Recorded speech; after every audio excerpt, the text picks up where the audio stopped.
بسم اللہ الرحمن الرحیم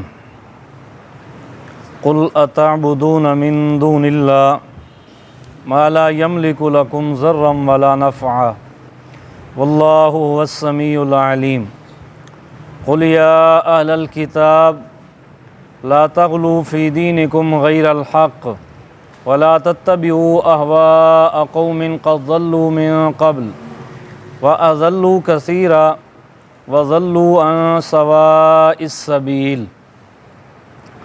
مسئلہ ذکر ہو رہا تھا کہ اللہ کے علاوہ اور کوئی ہستی ایسی نہیں کہ جو الہ بننے کے لائق ہو۔ آج کی بھی آیتوں میں یہی مسئلہ ہے۔ فرمایا قُلْ أَتَعْبُدُونَ مِن دُونِ اللَّهِ مَا لَا يَمْلِكُ لَكُمْ ضَرًّا وَلَا نَفْعًا۔ بڑے تعجب کی بات ہے، ان کی عبادت تم اللہ کے علاوہ کرتے ہو کہ جو تمہارے نفع کی بھی مالک نہیں اور نقصان کی بھی مالک نہیں۔ پہلی بات تو یہ سمجھیں کہ تعبدون عبادت، تو عبادت ایک تو ہم نماز پڑھتے ہیں، اس کو عبادت بولتے ہیں، اسی طرح اور کام کرتے ہیں تو عبادت کی مختلف صورتیں ہیں۔ اللہ کے علاوہ کسی کو غائبانہ ما فوق الاسباب پکارنا یہ بھی عبادت ہے۔ التحیات للہ والصلوات والطیبات، تو فرمایا جو عبادات جن کا مستحق اللہ ہے، من دون اللہ، اللہ کے علاوہ ان کے لیے کرتے ہو، ما لا یملک لکم ضرا ولا نفعا، جو تمہارے نفع کی بھی مالک نہیں، نقصان کے بھی مالک نہیں۔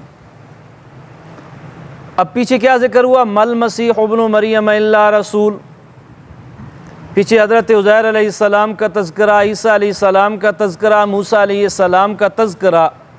تو قرآن نے یہ سمجھایا من دون اللہ، اللہ کے علاوہ کوئی بھی مخلوق ہو وہ من دون اللہ ہے۔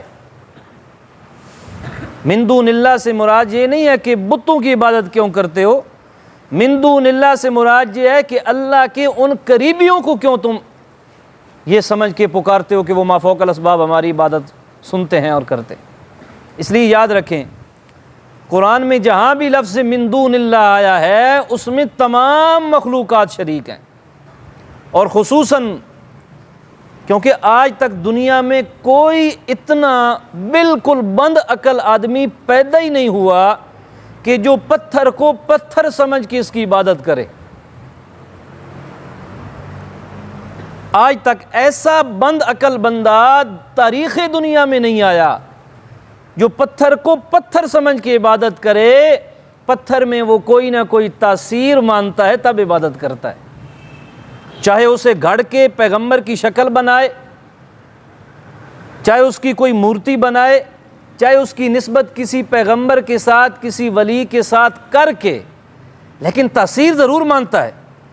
یہ اتنی تو عقل کافر میں بھی ہے کہ صرف پتھر کو وہ کچھ نہیں مانتا۔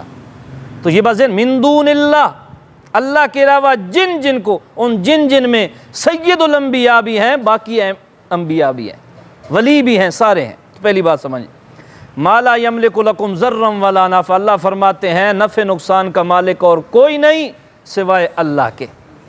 ہاں، جتنا نقصان اللہ نے مقدر میں کیا ہوگا اتنا ہوگا، جتنا نفع اللہ نے مقدر میں رکھا ہے اتنا ہی ہوگا۔ یہی بات سیدنا عبداللہ ابن عباس رضی اللہ تعالیٰ عنہ، نبی علیہ السلام نے فرمایا تھا انہیں کہ یہ بات اپنے ذہن اور دل کی گہرائیوں میں اتار لو، ساری کائنات مل جائے تمہیں کوئی نفع نہیں دے سکتی مگر اتنا ہی جتنا اللہ چاہے، بس۔ ساری کائنات مل جائے تمہیں کوئی نقصان نہیں دے سکتا، صرف اتنا ہی جتنا اللہ چاہے۔ یہ ہے وہ ڈر ما فوق الاسباب والا جو الہ کے ساتھ، اگر ایسا ڈر کسی اور کے بارے میں، چاہے نبی سے ڈرتا ہے، ولی سے ڈرتا ہے، یا کسی اور بادشاہ سے ڈرتا ہے، یا کسی سے بھی، ایسا ڈر، ایک ہے طبیعت کا ڈر، وہ انسان کی طبیعت ہے، طبیعت ڈر جاتی ہے، اچانک کوئی چیز سامنے آ جائے بندہ ڈر جاتا ہے۔ ایک ہے عقیدے کا ڈر کہ مجھے فلانا یوں نہ کر دے، فلانا یوں نہ کر دے، تو یہ بندہ مشرک ہے، مومن نہیں ہے۔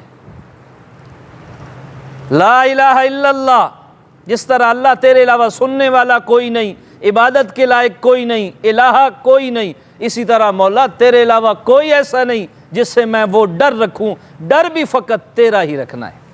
یہ بات سمجھنے تو یہ بات ہے۔ واللہ هو السمیع العلیم، فرمایا اللہ کی ذات وہ ہے جو سننے والی بھی ہے، السمیع لکل شیء دعائن، العلیم لکل حال، ہر ایک کو ہر جگہ سے ہر زبان میں سننے والی بھی وہی ذات اور جاننے والی بھی وہی ذات ہے، اس کے علاوہ اور کوئی نہیں۔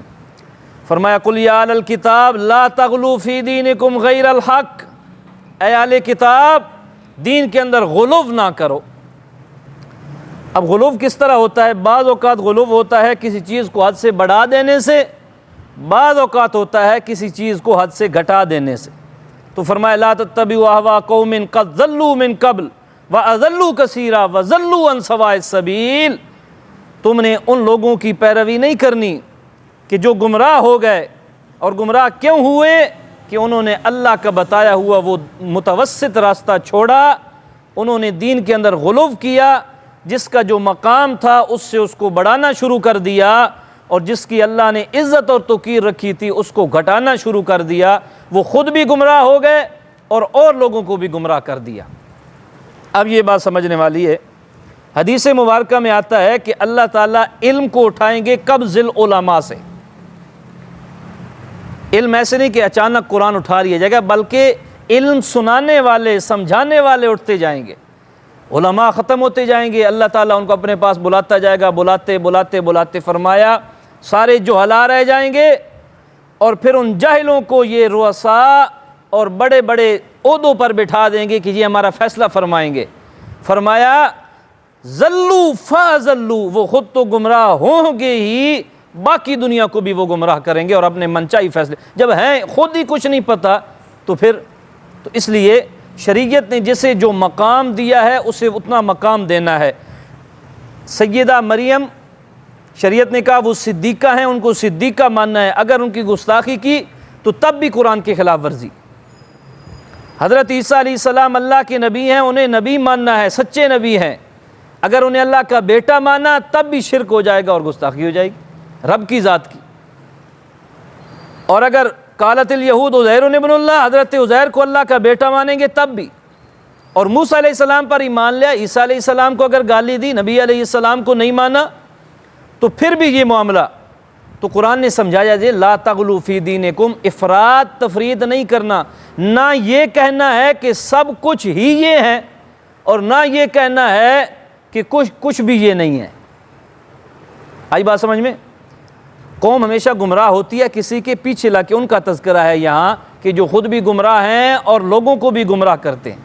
گمراہی کیسے پھیلتی ہے کہ کچھ لوگ وہ ہوتے ہیں کہ جو سب کچھ ہی مخلوق کو بنا دیتے ہیں، بھئی آپ کو پتہ نہیں اتنی شان ہے ہوا میں اڑنا اور فلانا کام فلانا فلانا، تو یہ بڑی چیزیں ہیں، تو قوم کہتی ہے واہ جی ادھر، اور کچھ وہ ہیں جو کہتے ہیں کہ یہ چیز ہی کوئی، حالانکہ شریعت کہتی ہے کہ وہ چیزیں ہیں لیکن اللہ نے جتنا انہیں بنایا ہے اتنی چیزیں، نبی نبی ہے، ولی ولی ہے، امتی امتی ہے، مومن مومن ہے، نیک نیک ہے، بد بد ہے، تو ہر ایک کا درجہ ہے، اس کو اس کے درجے پہ رکھنا ہے کہ فلانا بالکل چیز ہی کو نہیں۔ بھائی اللہ نے جس کو جو درجہ دیا ہے وہ مانو گے تو تب بات بنے گی،